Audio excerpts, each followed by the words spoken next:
Hola, ¿qué tal amigos y amigas? ¿Cómo están? Bienvenidos y bienvenidas una vez más aquí al canal en donde estamos haciendo el año bíblico basado en las promesas que encontramos en la Escritura.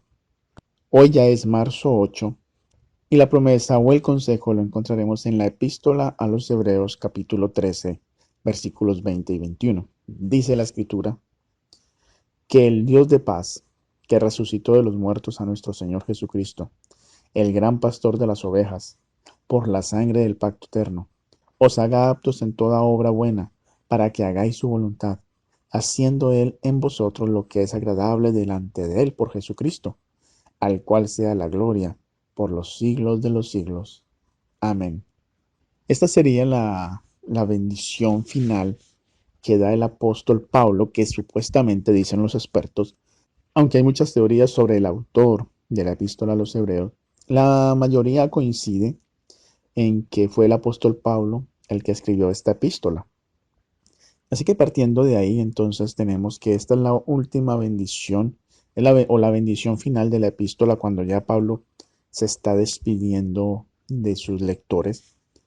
Pablo da esta bendición. Y esta bendición no solo es para los lectores de ese tiempo, sino para nosotros hoy en día, ya que nosotros seguimos leyendo la epístola de los hebreos y buscamos aplicaciones para nosotros, para nuestra vida. Y la epístola de los hebreos es una epístola maravillosa que de verdad que me encantaría aquí en el canal en algún momento hacer como un comentario de esta epístola porque tiene tanto para decirnos y ha sido tan mal interpretada muchas veces por muchos cristianos que sería bueno que nosotros pudiéramos estudiar. De hecho, estoy pensando, tengo tantos temas para el canal, lo que necesito es tiempo para hacerlo, pero hay muchos temas que me gustaría ir tocando poco a poco y hacer comentarios sobre los libros de la Biblia. Es uno de esos, sí, de esos proyectos que me gustaría hacer. Así que aquí Pablo entonces da la bendición a los lectores, es decir, a ti y a mí nos da esta bendición. Y él dice que el Dios de paz, y observen lo que dice, el Dios de paz y muchas veces, y ha pasado en la historia cristiana, que Dios y el nombre de Dios se ha utilizado no para la paz, sino para la guerra, para perseguir a otros. Esto desde los tiempos ancestrales ha sucedido porque los pueblos en la antigüedad se peleaban entre ellos para saber qué Dios era más poderoso, si el dios Baal o el dios Dagón, para hablar de los que aparecen en la Biblia, los dioses de Babilonia, como era el dios Bel, como era el dios Aku, el dios Nebo, que son los que se mencionan. Pero desde la antigüedad, de estas civilizaciones antiguas, siempre las guerras eran por dioses, o la mayoría de las guerras eran por sus dioses, para demostrar cuál dios era el más poderoso. Una vez que se demostraba esto, pues entonces todo se enfocaba a ese dios. Muchas de las guerras eran guerras religiosas y en parte para conquistar a los demás y demostrar que ese dios había bendecido al pueblo, sí, vencedor, porque le permitía conquistar. Siempre fue así, la mayoría de guerras fueron por eso. Así que, no, incluso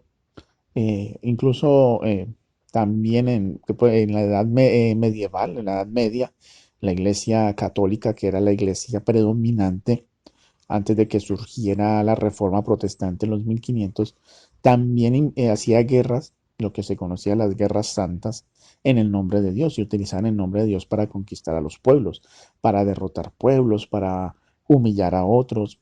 eh, lo que se conoce también como las cruzadas que iban en el nombre de Dios.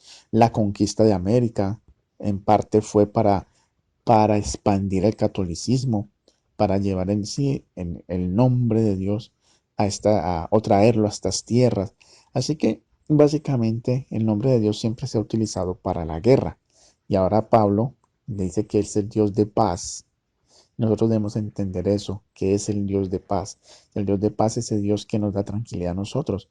Ese Dios que no quiere que nosotros estemos en guerra, sino que nosotros tengamos paz para con los demás y paz para con nosotros mismos. Luego dice que resucitó de los muertos a nuestro Señor Jesucristo. Es decir, que fue ese Dios maravilloso el que le dio a Jesús el poder de resucitar de la tumba. Ese Dios.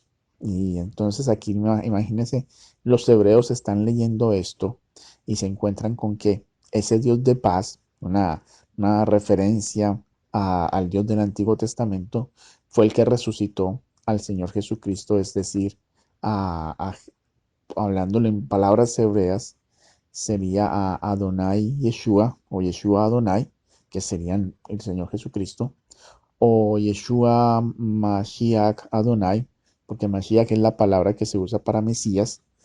Y entonces ellos se encuentran con esto y me imagino el impacto que tuvo, pues desde el primer capítulo de la epístola hasta el último, es una introducción de Jesús a todo el sistema hebreo para que ellos acepten a Jesús.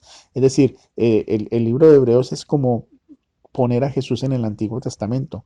Y les está mostrando a todos ellos todos los símbolos y los tipos, las figuras que apuntaban a Jesús en el Antiguo Testamento, solo que hace la epístola de los Hebreos. Luego entonces él, haciendo esto, luego miren, sigue con ese misma referencias a lo que es el Antiguo Testamento. Dice, el gran pastor de las ovejas, es una referencia al Salmo 23. Luego dice, por la sangre del pacto eterno, es una referencia a los sacrificios que se hacían en el Antiguo Testamento, una referencia a los libros como el del libro de Levíticos, en donde se habla de Levítico, en donde se habla de la sangre del cordero. Luego habla del pacto eterno. En estos días atrás les hablaba de lo que es el pacto eterno, de que cómo Dios hizo el pacto, Dios hace un pacto con la humanidad y de ese pacto surgen muchos pactos, los pactos que se hicieron antes del Sinaí, como con Abraham, el mismo pacto con Noé, son pactos sí, que se hace con los padres o los patriarcas de Israel. Luego está el pacto con Noé, vemos el pacto con Moisés, el pacto con Israel, el pacto con David. Todos son diferentes pactos, pero todos tienen algo en común, es que derivan del pacto eterno. Y el pacto eterno es de Dios con sus hijos fieles, con aquellos que lo aman y lo siguen y siguen sus mandamientos, porque el pacto eterno está basado en la ley de Dios, en la ley moral. Y si alguno quiere saber esto, no quiero ser repetitivo porque ya en días anteriores lo había hablado, así que pueden irse unos días atrás. Creo, no recuerdo si es el de ayer o el de antes de ayer, en donde hablo de eso. Así que, volviendo al punto, porque no me quiero desenfocar, lo que está diciendo aquí el apóstol es haciéndose una referencia y utilizando palabras del Antiguo Testamento para que los lectores de Hebreos tengan presente quién es Jesús. Es que Él es el cumplimiento de todos los símbolos y todas las figuras del Antiguo Testamento. Luego, en el versículo 21 sigue, os haga aptos en toda buena obra para que hagáis su voluntad. Una vez más vemos aquí en lo que está basado el pacto eterno, que es la obediencia del ser humano, del ser caído, hacia Dios. Y esta obediencia, pues una obediencia con beneficios. Y luego en el versículo 21 dice, os haga aptos en toda buena obra para que hagáis su voluntad. Y otra vez, aquí vemos lo que son referencias a lo que venía hablando del pacto eterno, basado en la obediencia, basado en ese amor a Dios, reflejado en esta obediencia. Y entonces, a través de Jesús, Dios quiere hacernos aptos para toda buena obra, haciendo Él en vosotros lo que es agradable delante de Él por Jesucristo. Una vez más, seguimos en ese contexto de la obediencia, de ser obedientes a Dios, de hacer lo que a Dios le agrada. Y solo esto se puede lograr a través de una relación con Jesús, es lo que le está diciendo aquí. Al cual sea la gloria por los siglos de los siglos. Amén. Es decir, al cual sea la alabanza a Jesús, porque Jesús es Dios o es Dios hecho carne. Así que básicamente esta bendición que está dando aquí el apóstol es simplemente una bendición para que nosotros en Jesús podamos ser obedientes a Dios y ser agradables a Dios. Y ese es el objetivo de cada cristiano, o debería de ser el objetivo de cada cristiano. Ser obediente a Dios, ser agradable a Dios a través de la obediencia. Si no somos agradables a Dios, ¿qué nos queda a nosotros como cristianos? No tenemos nada en la vida, pero nuestra misión como cristianos, al adoptar el nombre de cristianos, es ser agradables a Dios, como lo fue Moisés, como lo fue Enoc, el mismo David. Todos ellos tenían problemas, tenían errores, tenían defectos, pero aún así fueron agradables a Dios porque lo obedecían. David, con todos sus defectos, el mismo Dios dijo que era un hombre agradable, un hombre conforme a su corazón. ¿Por qué?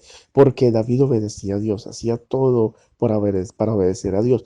Incluso ponía a Dios en primer lugar en todo, por más errores que tuviera. Y Dios, para Dios, David era un hombre agradable.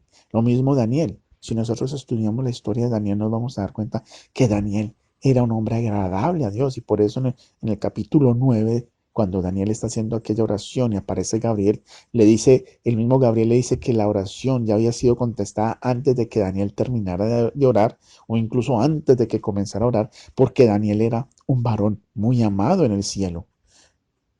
Todos esos hombres, Daniel, el mismo Job, el mismo Noé, Moisés, ah, el mismo Elías, todos estos personajes bíblicos, David, Daniel, todos ellos tuvieron errores y defectos como nosotros, pero fueron agradables a Dios porque le obedecían. Y es que Dios desea que le obedezcamos. Y ahora, en esta era, la era de la gracia, como llaman algunos, Él espera que seamos más obedientes porque tenemos a Jesús, por el cual podemos ser obedientes de una manera más fácil, más factible, porque ahora tenemos a Jesús, tenemos su ejemplo, tenemos su vida, tenemos su espíritu. Y lo único que nos queda es ser obedientes a Él. Es más fácil ahora, entre comillas. Lo que pasa es que nosotros los seres humanos somos los que lo ponemos difícil. Pero si nosotros nos entregáramos a Jesús diariamente y compartiéramos con Él diariamente, tuviéramos una relación más personal, más íntima con Él, si leyéramos la Biblia y oráramos más, obedecer a Dios sería más fácil.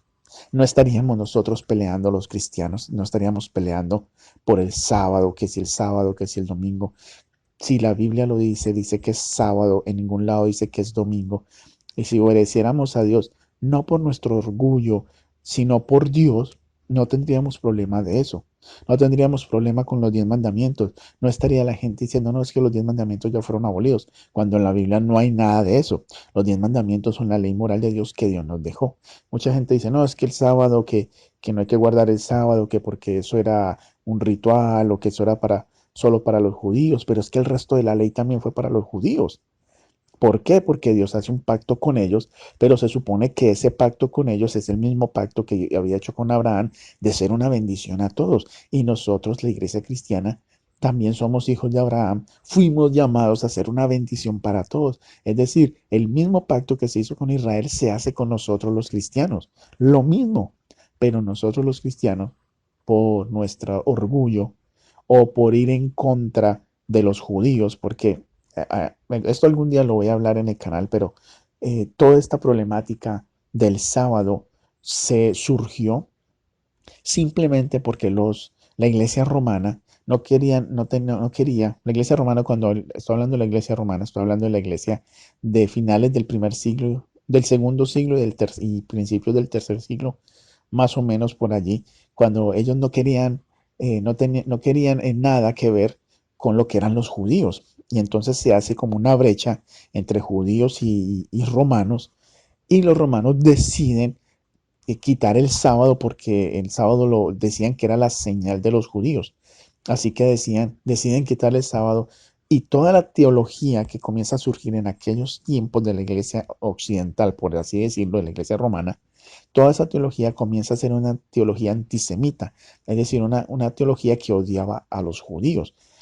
Y comienzan a desarrollarse nuevas creencias que van en contra de lo que los judíos creían y que van en contra de lo que estaba en la Biblia. Y ahí surge el domingo como día de reposo, pero el día de reposo siempre, hasta ese punto de finales del siglo II y principios y prácticamente el siglo III, el día de reposo siempre era el sábado. Simplemente el domingo lo impusieron para hacer una contraparte del sábado, porque como había disensiones con los judíos, habían peleas, y esas peleas surgen, y no me quiero desviar mucho del tema, esas peleas surgen a raíz de que los cristianos no quisieron apoyar a los judíos en las guerras contra los romanos. Si nosotros leemos un poco de historia, nos vamos a dar cuenta que los cristianos, la iglesia cristiana, que se llamaba los nazarenos, no quisieron apoyar a los judíos en las guerras. Así que los judíos la toman contra los cristianos, hay como poco de disensión allí. Incluso los fariseos, muchos de ellos no apoyaron a los otros judíos en las guerras contra los romanos.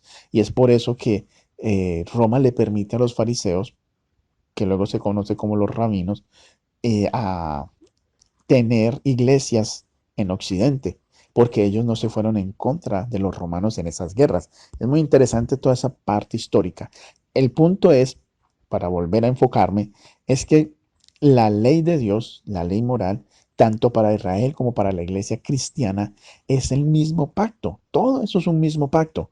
Por supuesto, tuvo algunas modificaciones, pero lo decían días atrás cuando hablamos de Ezequiel capítulo 36, donde habla de que nos va a dar un corazón de carne en vez del de piedra, que lo único que cambió, cuando Jesús no cambió nada del pacto, lo único que Jesús cambió fue el lugar, que en vez de estar en el exterior, ahora iba a estar en el interior. Por lo tanto, es a través de Jesús que nosotros podemos ser obedientes a Dios, volver a ser obedientes a la ley de Dios, a los mandamientos de Dios, eh, a esa ley moral que Dios nos dejó. Simplemente es eso. Solo a través de Jesús, dejándonos de orgullos, dejándonos de que si yo soy adventista, si yo soy pentecostés o si yo soy testigo de Jehová, olvidándonos de eso y siendo amando a Dios, amando a Dios, amando su palabra, siendo obedientes a Él, la promesa de aquí de Hebreos capítulo 13 va a ser una realidad en nuestra vida. Si nosotros obedecemos a Dios a través de Jesús, vamos a ser agradables a Dios. Así que esa es la invitación que yo te hago hoy, no para discutir de si el sábado, si el domingo, si los 10 mandamientos o no, no para discutir eso, no, sino para ser obedientes a Dios. Si amamos a Dios, vamos a ser obedientes a través de Jesús y vamos a ser agradables ante Él. No siendo más, y se fue un poco larga esta meditación, pero espero que les haya gustado y no siendo más, nos encontraremos el día de mañana. Que Dios les bendiga. Si te ha gustado este video, te invito para que te suscribas si no lo has hecho y para que le des clic en la campanita y de esta manera YouTube te avise cuando subo mi próximo video. También te invito para que escribas en la caja de comentarios y me dejes tus impresiones. Y si me quieres apoyar, lo puedes hacer también con un like, con un me gusta y también para que compartas este video a aquellas personas que tú creas que se pueden beneficiar con este tipo de contenidos.